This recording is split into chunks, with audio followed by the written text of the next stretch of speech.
संजय जी, मेरी तरफ से आप सभी को राधा स्वामी जी। जैसा कि आप सभी जानते हो कि बाबा जी जब भी नाम दान दिया करते थे तो सारी संगत से 3 वचन लिए जाते थे। अब हजूर जी ने उन 3 वचनों को और भी सख्ती से लागू कर दिया है। क्या आप जानते हैं हजूर जी ने 3 वचनों को इतना सख्त क्यों किया है और वह 3 वचन क्यों दिए जाते हैं?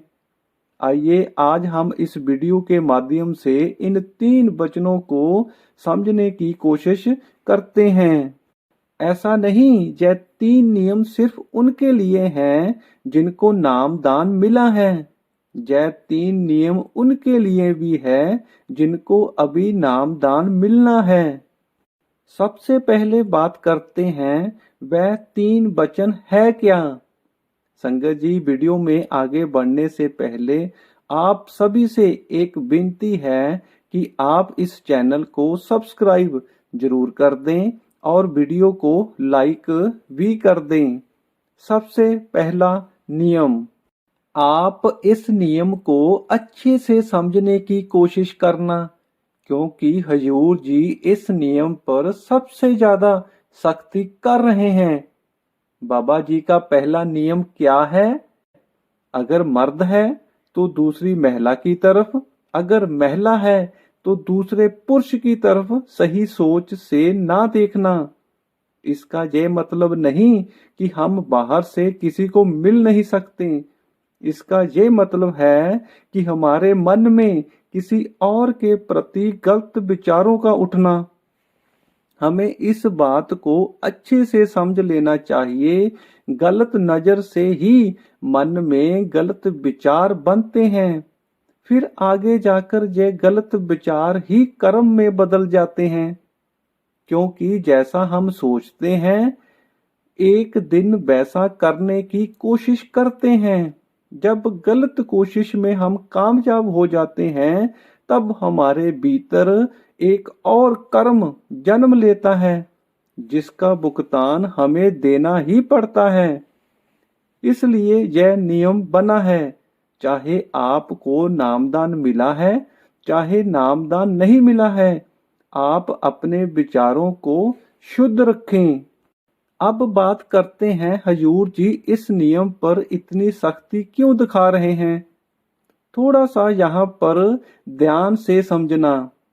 जब हम भजन सिमरन करते हैं, जब हमारी सुरत अंदर चलना शुरू करती है, उस वक्त काल अंदर कई रुकावटें खड़ी करता है। जब सुरत सचखंड की तरफ चलना शुरू करती है तो काल उसे पुकारता है, आप मेरी तरफ आ जाओ। आपके मन में जो भी ख्वाहिश है मैं पूरी कर सकता हूँ। अगर सत्संगी के मन में यहाँ पर कंट्रोल नहीं, यहाँ पर वासना पर किसी तरह का नियंत्रण नहीं, तो काल अंदर मर्द है तो खूबसूरत औरत, अगर औरत है तो खूबसूरत मर्द की तस्वीर खड़ी करना शुरू कर देता है। अब जरा सोचें, जिसका मन यहाँ पर कंट्रोल नहीं था वह अंदर कैसे कंट्रोल कर पाएगा। वह तो अंदर उनको काल द्वारा दिखाई गई खूबसूरत तस्वीरों की तरफ खींचा चला जाएगा। जब मन यहाँ पर वासनाओं में डूबा रहेगा तो अंदर भजन सिमरन में कैसे टिक पाएगा। शुद्ध सोच से मन को शांत रखना है। हमें गृहस्थ जीवन को बिगाड़ना नहीं, बल्कि मर्यादा में रहकर जीवन व्यतीत करना है। जब हम ऐसा जीवन व्यतीत करना शुरू कर देंगे, फिर अंदर से जहाँ भजन सिमरन से रस आना शुरू हो जाएगा। दूसरा वचन, हक हलाल की कमाई करें। हम सभी इंसानों को पेट भरने के लिए और परिवार चलाने के लिए पैसा और खाना, इन दोनों की जरूरत पड़ती है। बाबा जी कहते हैं जो कमाई ईमानदारी, सच्चाई और मेहनत से की जाए वह हक हलाल की कमाई होती है। गलत तरीके से धोखा, मिलावट या किसी का हक मारकर कमाया गया पैसा ना तो हमें और ना ही हमारे परिवार को सुख देता है। अगर हम बेईमानी से कमाए गए पैसों से अपने घर को चलाते हैं तो हमारे बच्चों की सोच भी वैसी ही बन जाएगी। अब जरा सोचे, क्या आप ये बात बर्दाश्त कर पाएंगे? वह भी आगे जाकर धोखाधड़ी से पैसा कमाने की कोशिश करेंगे। बस बाबा जी और हजूर जी जय समझाना चाहते हैं, जो भी कमाई बाहर से आपके घर में आए वह हक हलाल की और आपकी मेहनत की होनी चाहिए। अब आगे बात करते हैं, बाबा जी और हजूर जी हक हलाल की कमाई करने को क्यों कहते हैं? क्या इसका संबंध हमारे भजन सिमरन से भी है? आप सभी जानते हैं भजन सिमरन मन का काम है। अगर हमारी कमाई में छल, बेईमानी, धोखा या किसी का हक मारना जुड़ा हो तो उसका असर सीधे मन पर पड़ता है। ऐसा मन भजन सिमरन में बैठे तो शरीर तो बैठ जाएगा लेकिन ध्यान टिकेगा नहीं। बाबा जी कहते हैं, जैसा खाओगे वैसा सोचोगे। जैसी गलत सोच से हम बाहर से कमाई कर कर लेकर आएंगे वैसे ही हमारे मन की सोच भी बन जाएगी। जितना भी पैसा हम गलत तरीके से कमाकर घर लेकर आएंगे उससे हमारे मन में डर, अशांति और हंकार पैदा होगा और तीनों चीज हमारे भजन सिमरन के लिए बड़ी रुकावट बन जाती है। इसके उल्ट भजन सिमरन की तरक्की के लिए हमें तो शांत मन चाहिए था। एक और बात, गलत कमाई वाला व्यक्ति हमेशा अंदर से डरा रहता है, कहीं मैं पकड़ा ना जाऊं, जो भी मैंने कमाया है कहीं मुझसे छिन ना जाए। अब जरा सोचो, क्या डरा हुआ मन कभी भजन सिमरन कर सकता है? कभी नहीं। इसीलिए हजूर जी ने सख्त नियम बना दिया है, जो भी सत्संगी है वह इस बात का अच्छे से ध्यान रखे। हो सकता है आपको नामदान मिल जाए लेकिन आप भजन सिमरन में तरक्की कभी नहीं कर पाओगे।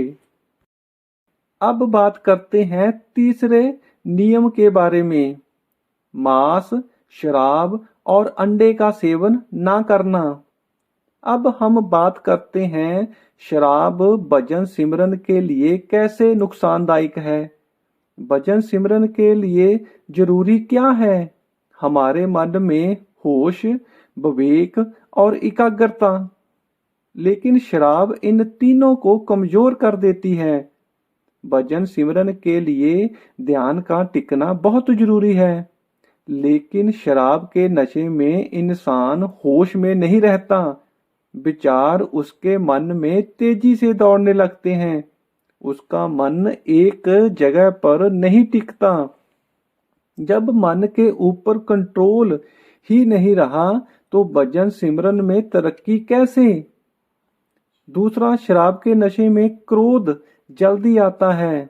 हम गुस्से में गलत शब्द भी बोल देते हैं, गलत विचार भी मन में पैदा होते हैं और मन में वासनाएं तेजी से जागती हैं। हमने जो भी भजन सिमरन में थोड़ी बहुत तरक्की की थी वह शराब के नशे में धीरे धीरे खत्म होने लगती हैं। इसलिए हजूर जी सख्ती से कहते हैं, जिस मन में मालिक का नाम लेना है उस मन को नशे से क्यों गंदा करें। बस आप इतना समझ लीजिए, शराब भजन का रस, सिमरन का आनंद और अंदर की शांति तीनों को छीन लेता है। अब बात करते हैं मांस और अंडे के लिए क्यों मना किया जाता है। मांस और अंडा दोनों जीवन से जुड़े होते हैं। मांस खाने के लिए हमें किसी न किसी जानवर को मारना पड़ता है, जिससे हमारे मन में हिंसा का भाव पैदा होता है। लेकिन इसके उल्ट भजन सिमरन तो दया और प्रेम का मार्ग है। दूसरा, इससे कर्मों का बोझ भी हम पर बढ़ता है। हमने तो भजन सिमरन के द्वारा कर्मों का बोझ कम करना था, लेकिन जीव के स्वाद के लिए कर्मों का बोझ और बढ़ जाता है। जब कर्म ही खत्म नहीं होंगे तो भजन सिमरन में तरक्की कैसी। संगत जी, अब हमने ऊपर यह समझ लिया 3 नियम कौन से हैं और हजूर जी इसके ऊपर इतनी सख्ती क्यों कर रहे हैं। क्योंकि भजन सिमरन के ऊपर यह तीनों नियम प्रभाव डालते हैं और हमारे गुरु का यही काम है। जो रूहें मालिक की तरफ से सौंपी जाती हैं, उनसे भजन सिमरन करवाना और सचखंड लेकर जाना। बस अब हमारे ऊपर निर्भर करता है कि हम इन 3 नियमों की पालना करते हैं या नहीं। संगत जी, आज की वीडियो में बस इतना ही। अगर अभी तक आपने इस चैनल को सब्सक्राइब नहीं किया है तो आप सब्सक्राइब जरूर कर दें और वीडियो को लाइक भी कर दें और कमेंट बॉक्स में राधा स्वामी लिखना मत भूलना। राधा स्वामी जी।